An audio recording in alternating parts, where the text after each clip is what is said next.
Hello and welcome back to another beautiful day here at the shop. Today I'm going to be upgrading my mini bike as best I can. I'm going to be putting on a 60-tooth sprocket and much more aggressive tires, and also I'll be upgrading the mud guard if I can, to see if I can help myself from getting covered in mud, and make a plate at the back to protect the mud from hitting the engine as bad. The mud guard only came to right about here on the tire, so I'm going to make it come back a little bit further. And what I've done is I just made the holes about in, I don't know, 2 inches forward, and yeah, kind of messed that hole up. And then it mounts further back just a little bit, and it's far enough that it actually clears the back of the tire just barely. It probably won't stop all of the mud, but it should stop a whole lot of it. Also, what I'm going to do is, since it flings up so much mud on the back of the engine here, I'm going to take this computer side cover, and I'm going to cut it to where it fits in between that bracket right up there to that bracket down there, and that should block a lot of the mud from coming back up. And you know, if you don't have a lot of mud to deal with, it's probably not a problem, but down here where I live, it stays pretty muddy. So I'm about to cut this out and yeah, mount that on there, and I'll show you what it looks like when I get this mounted up, and I'm gonna measure this out and cut that.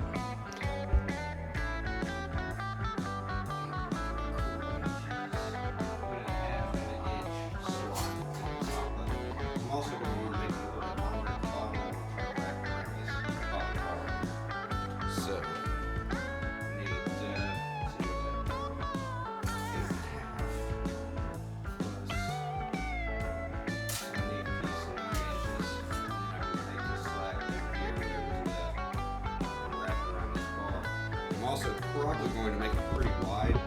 I'm going to make it probably as wide as this bar from here all the way over here. I've looked at everything. It shouldn't interfere at all, and it's a rigid frame, so there's no suspension back here for it to flex up and hit it. So I should have plenty of clearance as long as my new tires aren't that much bigger. They should be the same size as these, but the tread's a lot more aggressive, so they might they're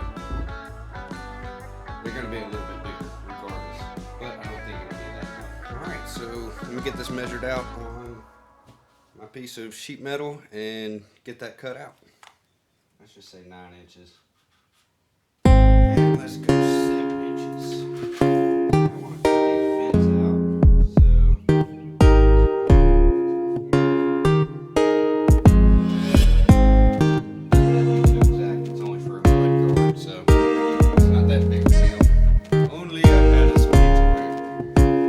Okay, now to see how well we did measure. It's always a fun thing to test. Alright. Looks like we were pretty good on a marker. Make a mark where I need to bend it.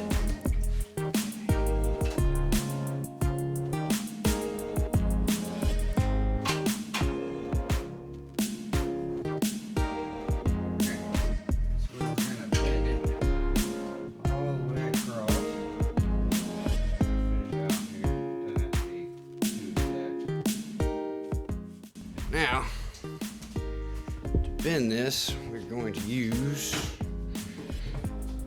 a pair of brakes. Now we're going to start in the middle where I know I got a good straight line. You don't ever want to go for broke on the first shot.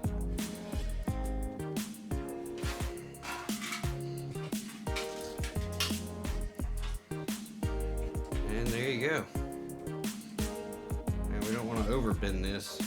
We're going to try to check our angle so it wants to fit nice and tight.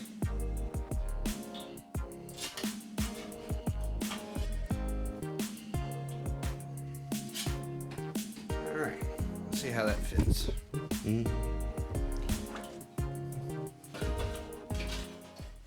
we overbent like a son of a gun. That's alright though. stop bending this little sheet metal. You get a few shots before it's completely done. Alright, we're going to take some of that bend out of there. Probably should have taken my own advice and checked it once or twice. Alright, that's about perfect. Now, take my marker, which I left somewhere else once again. Really want to block my carburetor and my intake. And we're just going to put a little mark in there.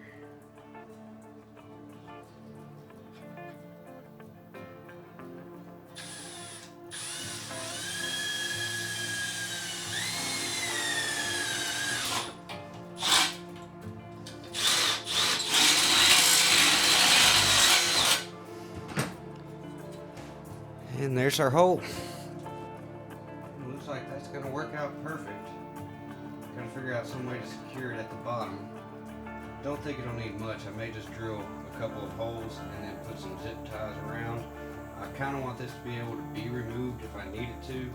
I don't know how it's going to work up, if stuff's going to try to build up in here and slow me down or not. I think it's too big of a gap for that to happen, but you never know. So we're going to set that just like that. We need some holes for anchor points. Mark that across. I'm going to drill a couple of small holes along the bottom, and then we'll bolt up this with the mud flap and anchor this with some zip ties at the bottom. And I'll show you all what that looks like here in just a minute. Okay, so luckily I couldn't find any zip ties, but I found some hose clamps, so I cut just some little notches, and it'll actually be a lot better in the end run, I believe. Okay, so I've got it all bolted up here. As you can see, I got one bolt here at the top. It's super secure. And I've got 3 hose clamps down here holding this. My whole thing is I didn't want this rattling, and I really just wanted to block all the stuff from hitting my engine. And I also got my my fender used to, instead of stopping right there, it used to come down to right about here, which brought this up right about here. And as you can see, it doesn't cover 100% of the tire, but it gets real close. So it'll at least make things a whole lot better, if not, you know, just everything improved. Not to mention it'll keep all the mud off of my engine. These are the tires I'll be putting on here. Got these right off of Amazon. I think it was 70 bucks for 2 of them. And got my sprocket and chain from Go Power Sports. Yeah, so the 62 sprocket should give her a lot more torque, and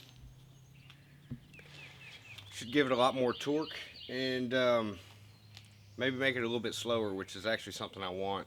I'm wanting this thing for trail riding, not really for riding on the road or for speed. So I'm going to have to take this back tire off, put the new sprocket on, put the tire on the rim, and break a new piece of chain because my sprocket's bigger, my old chain won't work. So here we go. First thing I'm going to have to do is remove this chain cover. I can't have that in the way, got to get this out of the way. And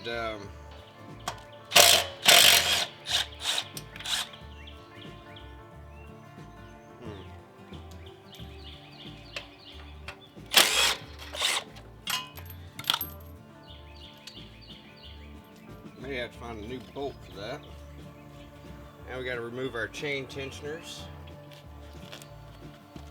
both sides. They're not going to come off completely until I remove my axle, and I need a 19 wrench for that.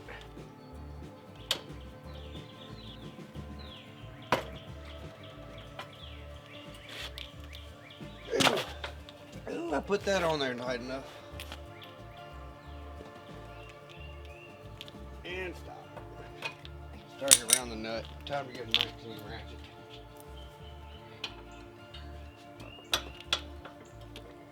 There we go. Alright. Keep the chain tensioner in a nice pile. And I'm going to screw this nut on just a little bit so I can use it to hit the axle out instead of hitting the end of the bolt. You definitely don't want to hit the end of your bolt. It's not going to be good. Alright, let me show you what I did on this side. Alright, so over here I moved my cable from off in here. I just took this nut off and put it back on. This barrel slips right through there. Also, I took out this little nut right here. It's actually a nut with a cotter pin on it. I pulled both those out. Now, the back tire should be about ready to come off. Sit that there, see if I can get this back tire off. Oh, I gotta find the master link on my chain here. There it is. All right.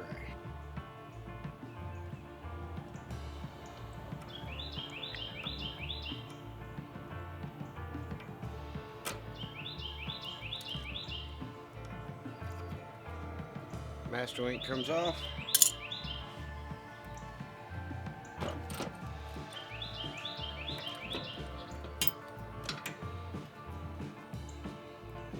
And chain comes off. Now I'm not going to get rid of this chain because it actually fits with this sprocket. So in case I ever want to put my sprocket back on, I can just use this old chain because I haven't run it but for not very long. So nut here to whack. Get it started there.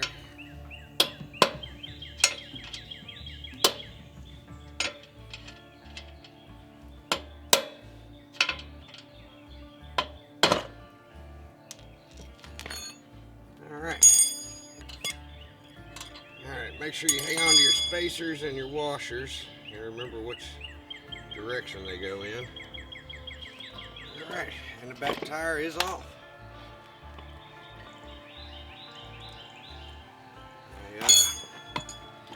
Brake shoes look pretty good. They don't have a lot of wear on them yet, but I'm glad I get to see how easy it is to change them if I need to. Nice and easy. This is going to be a 10 mil on the top. That's going to be a 12.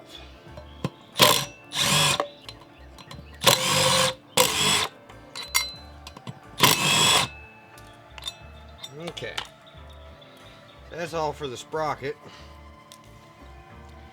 Now we got the fun task of seeing if I can get this tire off of a rim with no tire changing tools.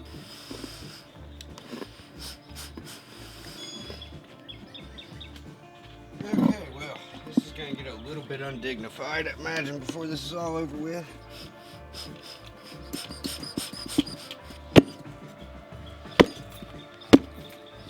Alright, so I was defeated by the tire.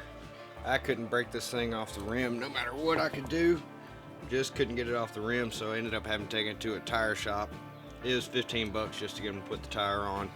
That was worth it to me. I could have gotten the old one off if I was willing to destroy it, but I kind of wanted to keep it for a spare front tire because I have two of these and now I have two of the front tires. So I have a good spare waiting on it for when I do need it. So I'm about to pop this guy back on here and we're gonna see how it goes. Actually, let me put my 62 sprocket on. That's the time for that now. Alright, so this is the 62 right here, and here is the old sprocket right here. You can see how much bigger it is. It's going to give me a lot more torque on the back tire. It's going to slow me down a little bit, but I'm okay with that considering I think the thing went fast enough as it was.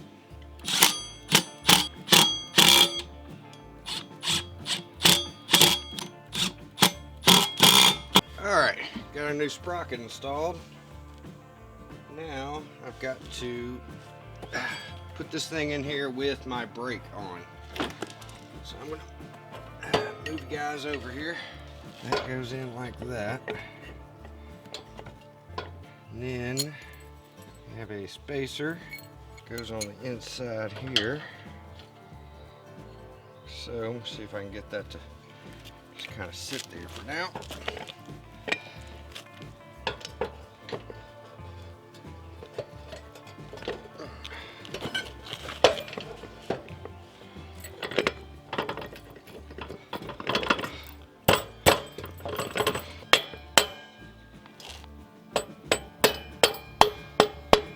Just until my bolt starts to pop through the other side, tap it on home.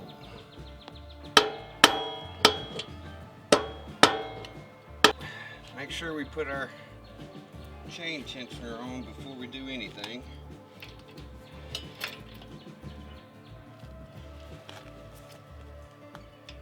Well, crap. I gotta push this back out enough to get the chain tensioner to pop into the hole. Okay. Put our nut back into the hole that holds the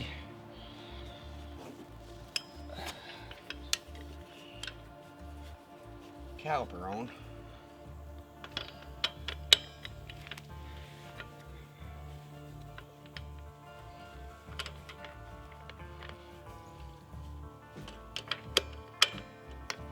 And it's not made to be tight, it's made just to be snug, and then you have a little cotter pin that goes through.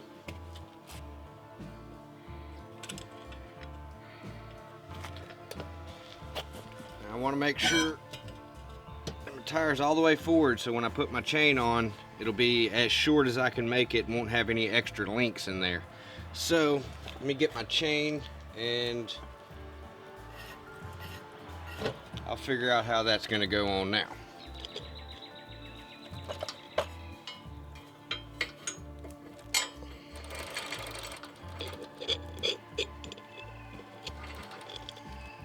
And I do have a chain brake.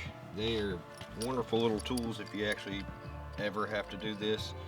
They are just about indispensable. So I'm going to put the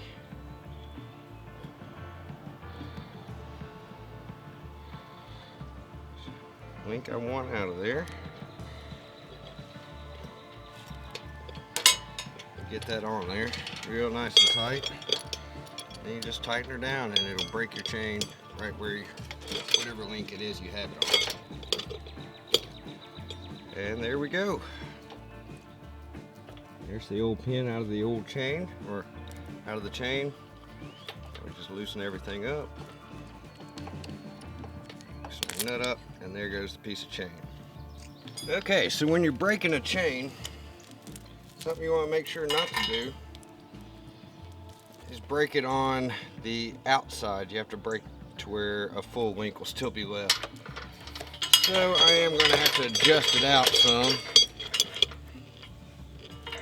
which is fine. I'd prefer to have had it one link tighter, but that ain't gonna happen. Put our spacer on, and we put our locking on there, and that's on. Now all we have to do is tension it. Okay, so I think I'm gonna go without the chain guard for now. Okay, so we're gonna go without the chain guard for a little bit. I don't feel like moving this little tab up right now, and it doesn't look like it'll be too big of a deal.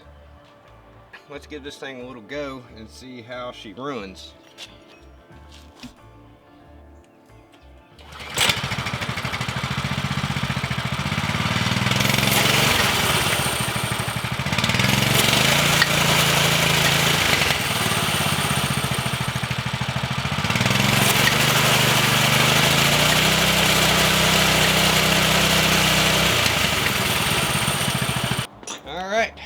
Now that I got the mud guard on there to block the engine, I'm going to see how well moving this back blocks mud from hitting me.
As you can see, this thing has way more power to it now, a lot more torque coming up the hills and getting started.